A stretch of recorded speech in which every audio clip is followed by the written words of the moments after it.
Pension ఇస్తున్నారు అంటే అది కేవలం మీదయ్యే అన్న. ఇప్పుడైతే కోవిడ్ రోజులు, లాక్డౌన్ రోజులు మనం మర్చిపోయాం. కానీ ఆ రోజు ఇంట్లో వాళ్ళు ఒకళ్ళు పలకరించుకోవడానికే భయపడేటువంటి పరిస్థితుల్లో మరి వాళ్ళ కుటుంబాలను కూడా లెక్క చేయకుండా సేవలు అందించినటువంటి సైనికులు ఎవరన్నా ఉన్నారంటే అది వాలంటీర్లు మాత్రమే అని చెప్పుకోవడానికి మేము కూడా గర్వపడుతున్నామన్నా. ఇంకా చెప్పాలి అంటే ఈరోజు ఎవరన్నా పెద్దవాళ్ళకి బాగోపోతే తల్లిదండ్రులు బిడ్డలకైనా ఫోన్ చేస్తున్నారో లేదో కానీ ఈరోజు వాలంటీర్కు ఫోన్ చేసి అమ్మా మా పెన్షన్ ఏమన్నా ముందు ఇవ్వగలుగుతావా అంటే ఒక వాలంటీరు 2 కిలోమీటర్లు వెళ్ళి ఆ 3,000 తనే అందించినటువంటి చరిత్ర కూడా ఈరోజు మన ఆంధ్ర రాష్ట్ర వాలంటీర్లకు ఉందని చెప్పుకోవడానికి చాలా గర్వంగా ఉందన్న. మీరు ఇస్తున్నటువంటి ఇంకా చెప్పాలి అంటే ఒక వాలంటీర్ని స్టేట్ కార్పొరేషన్ చైర్మన్ గా చేసినటువంటి ఘనత కూడా అది మీకే దక్కుతుందని చెప్పుకోవడానికి గర్వపడుతున్నామన్నా.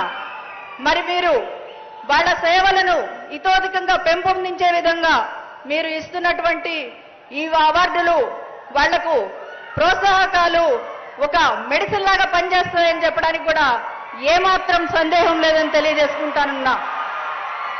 ఇంకొకటన్నా, మన దేశం హరిత విప్లవం చూసింది, నీలి విప్లవం చూసింది, శ్వేత విప్లవం కూడా చూసింది.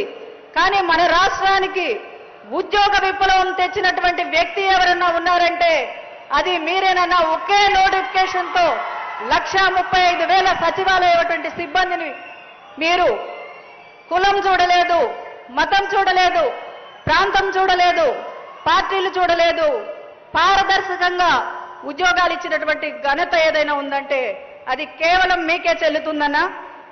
ఇంకా ఈరోజు మీరు కల్పించినటువంటి ఉద్యోగాలు ఎంత అని కేంద్రం చెప్పిన లెక్కలు 16 లక్షల మందికి ఈరోజు మన రాష్ట్రంలో ఉద్యోగాలు కల్పించబడినాయి అన్న.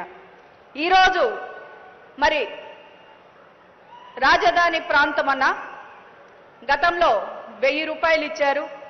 మీరు వచ్చిన తర్వాత దాన్ని 3,000 రూపాయలకు పెంచారన్నా. మీ దయతో దాన్ని 5,000 చేయమని పెద్ద మనసుతో అంగీకరించమని కోరుకుంటా ఉన్నానన్నా.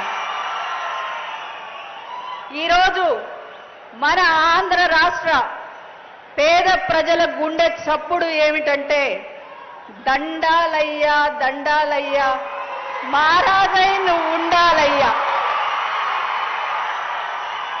చివరిగా అన్న ఈ ప్రాంత ప్రజల కోరిక ఒక్కటి మనవి చేసుకుంటానున్నా. ఇక్కడ కార్మెల్ మాత కొండ ఉందన్న, దాని మీదకి ఘాట్ రోడ్డు అడుగుతున్నారన్న. మీ దయతో మళ్ళీ మిమ్మల్ని ముఖ్యమంత్రిగా చేసుకొని మేము ఆ కోరిక తీర్చుకోవాలని కోరుకుంటూ ధన్యవాదాలు. Thank you so much madam. ఇప్పుడు వాలంటీర్ల ముఖాముఖి. ముందుగా మహిళా వాలంటీర్